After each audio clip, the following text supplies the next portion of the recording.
Set Girl.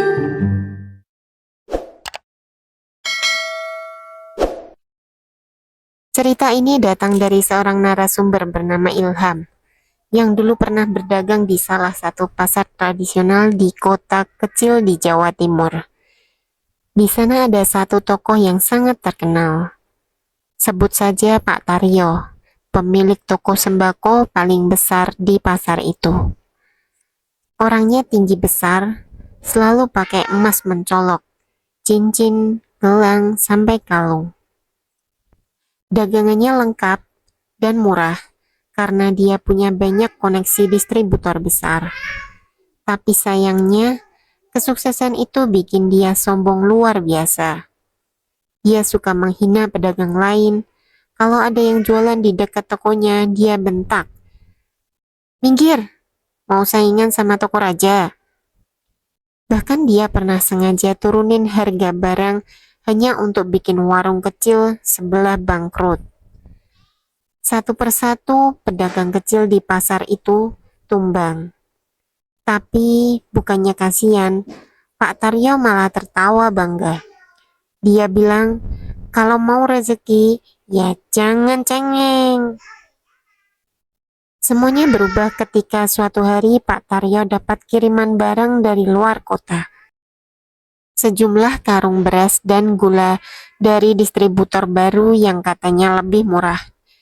Tapi sejak barang itu masuk, suasana tokonya jadi aneh. Karyawannya mulai sakit satu persatu. Barang dagangan tiba-tiba rusak cepat. Gula jadi lengket dan berair, padahal baru datang. Beras bau apek, padahal kemasan masih baru. Puncaknya, salah satu pelanggan tetapnya bernama Burina keracunan setelah makan dari beras yang dibeli di toko Pak Taryo. Warga mulai gosipin tokonya. Pembeli menurun drastis. Tapi bukannya sadar, Pak Taryo malah makin marah dan menuduh tetangga pasar pakai guna-guna. Suatu malam Pak Taryo mimpi buruk. Dalam mimpinya dia berada di pasar, tapi bukan pasar biasa. Semua pedagang di sana tak punya wajah, hanya lubang hitam dan suara lirih. Dia melihat dirinya berjalan di tengah lorong pasar, dan semua pedagang tanpa wajah itu menuding dia sambil berkata, "Karena kesombonganmu, karena keserakahanmu."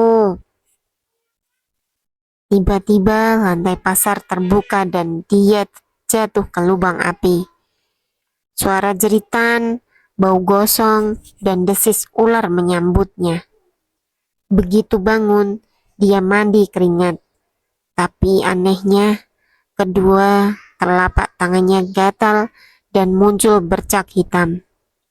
Dokter bilang itu infeksi kulit biasa, tapi salep dan obat nggak mempan. 3 hari setelah mimpi itu, gangguan makin nyata. Lampu toko sering padam sendiri. CCTV toko merekam gerakan aneh seperti bayangan hitam melintas cepat di antara rak. Tapi yang paling bikin merinding, setiap pagi kaca depan tokonya penuh bekas telapak tangan kecil dan kotor. Padahal toko dikunci rapat dan gak ada bekas congkelan. Suatu malam Pak Taryo memutuskan tidur di toko untuk membuktikan semuanya hoaks. Sekitar jam 2 pagi, dia mendengar suara rak jatuh. Saat dia menyenter, dia melihat bayangan dirinya sendiri di kaca. Tapi sosok itu tersenyum sinis, lalu menghilang. Pak Marno, seorang pedagang tua di pasar itu, akhirnya bicara.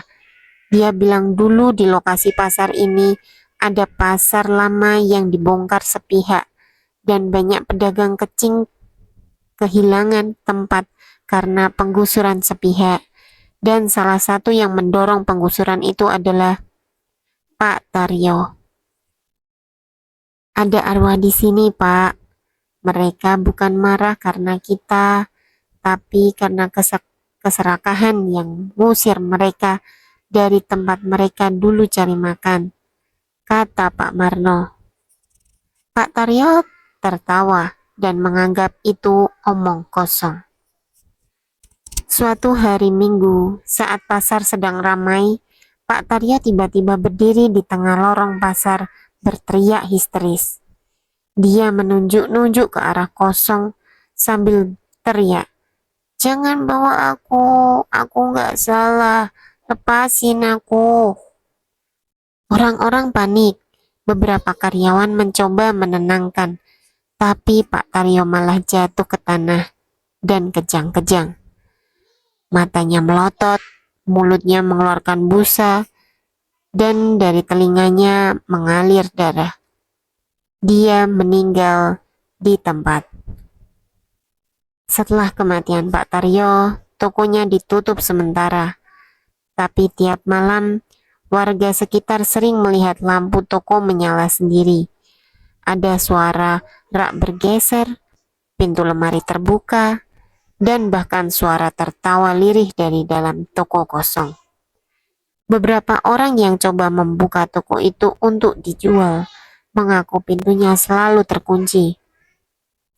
Meski tidak dipasang gembok, warga percaya toko itu sedang dijaga oleh arwah pedagang kecil yang dulu ditindas. Dan kisah Pak Taryo jadi pelajaran untuk semuanya.